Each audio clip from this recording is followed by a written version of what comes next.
देश विदेश में आपका स्वागत है। मैं ताबिश हुसैन। अनिल देशमुख, नवाब मलिक सुप्रीम कोर्ट जो है वो पहुंचे हैं। विधान परिषद चुनाव में वोट देने की इजाजत को लेकर यहां पर सुप्रीम कोर्ट ये लोग पहुंचे हैं और आपको बताएं कि विधान परिषद की 11 सीटों के लिए वोट आज डाले जा रहे हैं और राष्ट्रपति चुनाव में भी वोट की इजाजत जो है इनकी तरफ से मांगी गई है। अब दोपहर 12 बजे यहां पर सुप्रीम कोर्ट में इस मामले को लेकर सुनवाई हो सकती है। आशीष हमारे साथ हैं, उनके पास चलते जानकारी के लिए। आशीष, एक बार फिर से कोशिश की गई है इनकी तरफ से कि वोट करने की इनको इजाजत मिले। आज वोटिंग है, 4 बजे तक है। हालांकि शुरू में बेंच कह रही थी कि ऐसे मामले पहले से सर्कुलर है कि चीफ जस्टिस के पास जाने चाहिए, लेकिन उनकी तरफ से वकील ने कहा कि बहुत अर्जेंट केस है, क्योंकि शनिवार को उन्होंने ये पिटीशन फाइल किया। शुक्रवार को शाम को ये आदेश बॉम्बे हाई कोर्ट का आया था। उसके बाद उन्होंने शनिवार को पिटीशन लगाई है और आज ही क्योंकि 4 बजे तक वोटिंग है तो ये उनका वैधानिक अधिकार है, इसलिए सुप्रीम कोर्ट आज ही इस मामले को सुने। तो सुप्रीम कोर्ट ने उनको कहा कि वो देखेंगे कि क्या 12 बजे या 2 बजे इस मामले को सुन सकते हैं। क्या सीजीआई ने इस अर्जी पर कोई विचार किया है या नहीं किया है, तो कुछ वक्त तो रुकना होगा, देखना होगा कि क्या कोई राहत या रियायत किसी तरीके से नवाब मलिक या और अनिल देशमुख को इस मामले में मिल सकती है या नहीं मिल सकती। हालांकि बॉम्बे हाई कोर्ट ने कोई भी राहत देने से इनकार कर दिया था। तो ये आखिरी चांस दोनों ने लिया है। अभी कुछ देर बाद मालूम चलेगा कि सुप्रीम कोर्ट इस मामले में सुनवाई करेगा या नहीं करेगा, और करेगा तो क्या रिलीफ दोनों लोगों को मिलेगा या नहीं मिलेगा। उन लोगों का ये कहना है कि पुलिस एस्कॉर्ट में उनको ले जाया जाए और वोटिंग कराने के बाद तो वापस जेल ले जाया जाए। ये क्योंकि वो जनप्रतिनिधि है, उनका दायित्व भी है, ड्यूटी भी है और उनका अधिकार भी है, इसलिए सुप्रीम कोर्ट इस मामले में दखल दे। जी शुक्रिया आशीष आपका सब जानकारी के लिए। तो विधान परिषद चुनाव के बीच सुप्रीम कोर्ट में अर्जी जो है वो दी गई है यहाँ पर देशमुख और नवाब मलिक की तरफ से कि उनको यहाँ पर वोट की इजाजत दी जाए वोट डालने की। लेकिन देखना होगा कि आज ये मामला सुना जाता है, कितनी देर में सुना जाता है, क्योंकि शाम तक ही जो है वोटिंग यहाँ पर होनी है। महाराष्ट्र में आज विधान परिषद चुनाव हो रहे हैं और इस चुनाव में एक बार फिर से बीजेपी और सत्ताधारी महाविकास आघाड़ी आमने सामने है। 10 सीटों के लिए 11 उम्मीदवार मैदान में हैं। बीजेपी के 5 और शिवसेना, कांग्रेस और एनसीपी के 2-2 प्रत्याशी मैदान में हैं। विधान परिषद चुनाव में आखिरी सीट अब यहां पर अहम हो गई है। इसको लेकर मुकाबला है, जहां बीजेपी के प्रसाद लाड और कांग्रेस के भाई जगताप आमने सामने हैं।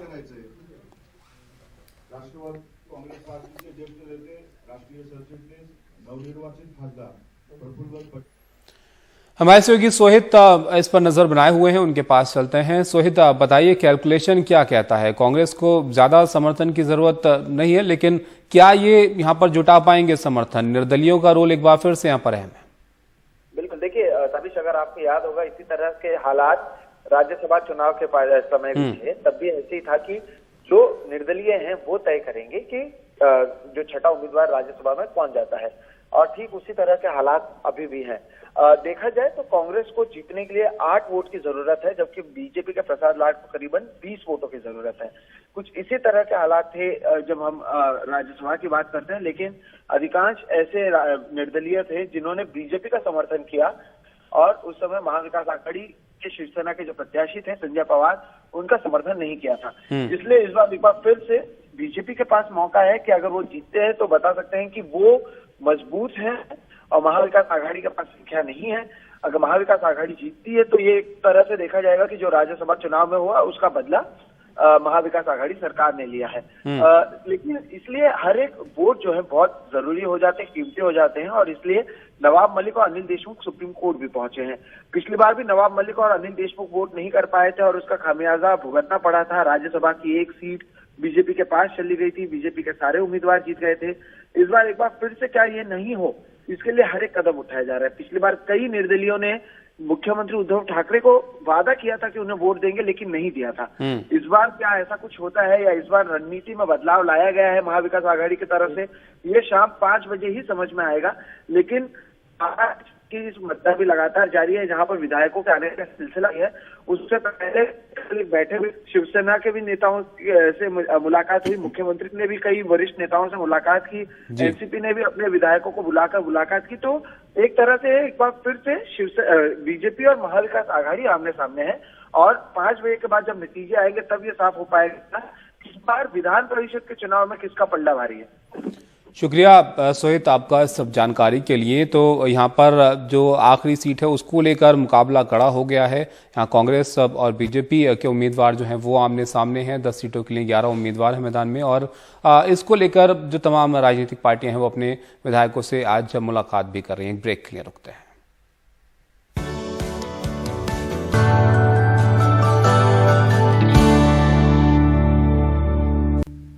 कल सेना की ओर से एक प्रेस कॉन्फ्रेंस कर अग्निपथ योजना के फायदे बताए गए, साथ ही प्रदर्शनों में शामिल होने वालों को चेतावनी भी दी गई। इन्हीं सब मुद्दों पर कुछ छात्रों से बात करने के लिए हमारे वरिष्ठ सहयोगी मनीष कुमार पहुंचे पटना के नौबतपुर इलाके में।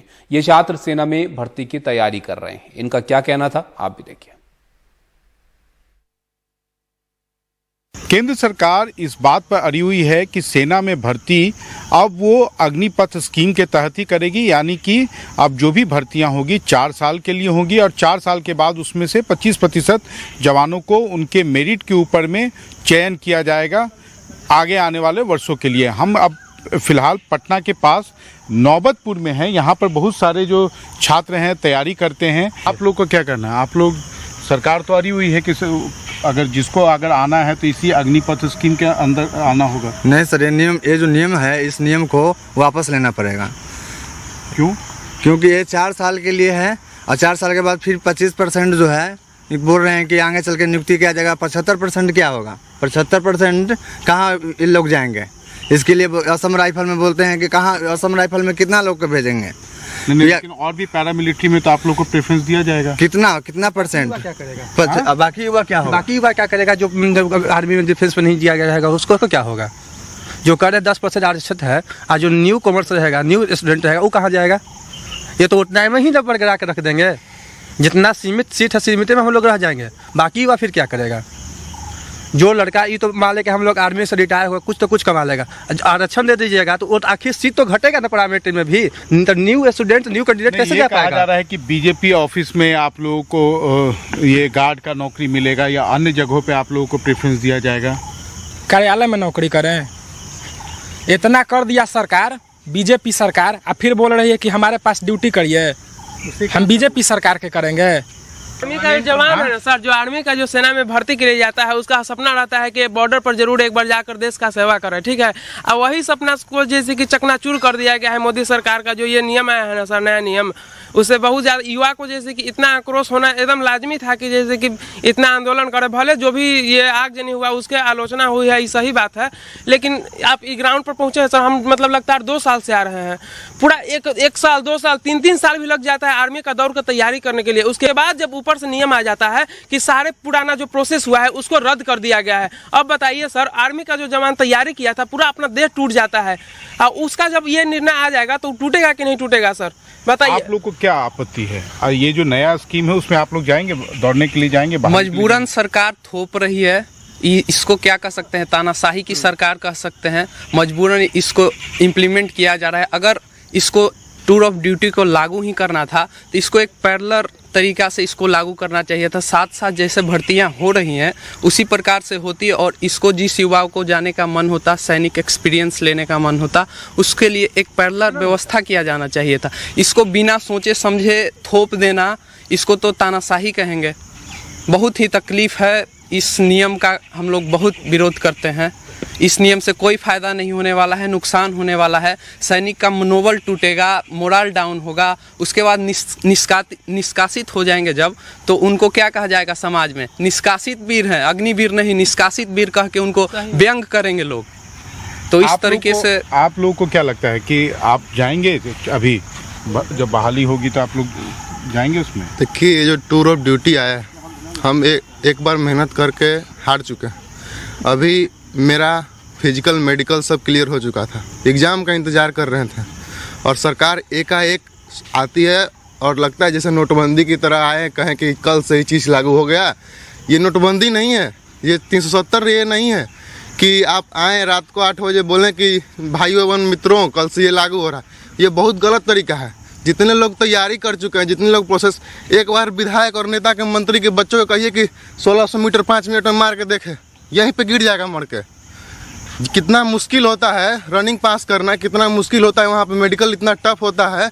एक एक बच्चे का एक अंक का धीरे धीरे करके टेस्ट किया जाता है, जहाँ थोड़ा सा भी दिक्कत होता है वहाँ से उसको हटा दिया जाता है, और वो एक बैग रात को आता है और कहते हैं कि कल से यह लागू हो जाएगा। ये जो टूर ऑफ ड्यूटी का जो नियम है बहुत बेकार नियम है, इस तरह से लाना ही नहीं चाहिए, किसी भी चीज़ को लाना चाहिए अरे मौसम भी जब बदलता है तो धीरे धीरे करके ठंडा, एक्सट्रीम ठंडा होता है। आप एक बैग ठंडा गर्म से ठंडा कर दीजिएगा तो वो नहीं सहन कर पाएगा इंसान। आप इसको पैरेलल धीरे धीरे करके उसको लागू करना चाहिए था, ताकि उस हिसाब से इंसान ढल जाए।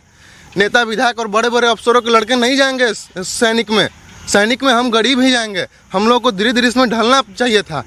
यहाँ पे हम लोग को गरीबी है। सेना में क्यों जाते हैं आप लोग? इंजीनियरिंग मेडिकल का पढ़ाई क्यों नहीं करते हैं? सर देशभक्ति का जुनून है हमें। हम लोग यहाँ पे 3 साल 3.5 साल से मेहनत कर रहे हैं कि हम लोग फिजिकल निकालेंगे, मेडिकल निकालेंगे और सेना में भर्ती होंगे, देश की सेवा करेंगे। सर हमें ये नहीं समझ आ रहा है कि सर 3 साल हम लोग यहाँ मेहनत करके सेना में भर्ती हो रहे हैं मात्र 4 साल ड्यूटी करने के लिए। क्या कर रही है सर? सरकार कह रही है कि एक्सपीरियंस मिलेगा इंसान को, सेना में ज़िंदगी जीने का एक्सपीरियंस मिलेगा, कैसा सेना का ज़िंदगी होता है। हम वो ज़िंदगी भर जीना चाहते हैं। हम 4 साल के लिए नहीं जीना चाहते हैं वो ज़िंदगी, जो जुनून है हम ज़िंदगी भर वो ज़िंदगी जीना चाहते हैं। 4 साल के लिए नहीं वो जुनून हम दिखाना चाहते हैं। आप बोल रहे हैं कि बच्चों को एक्सपीरियंस मिलेगा, कि सेना को सर्व करने का मौका मिलेगा। हम ज़िंदगी भर सर्व करना चाहते हैं। आप दीजिएगा मौका, हमारे जैसे बच्चों को मौका दीजिए। यहाँ पे जितने बच्चे खड़े हैं ना, ज़िंदगी भर सर्व करना चाहते हैं। 4 साल के लिए टूर करना नहीं चाहते हैं कहीं पे। वो टूर नहीं है हमारे लिए, वो हमारे लिए लाइफ है। हम लोग 6th क्लास से ही सोच रहे थे कि सेना में हम लोग सर एयरफोर्स इनरोलमेंट वाले, हम लोग का सारा प्रोसेस हो चुका था, बस हम लोग का ज्वाइनिंग आना बाकी था।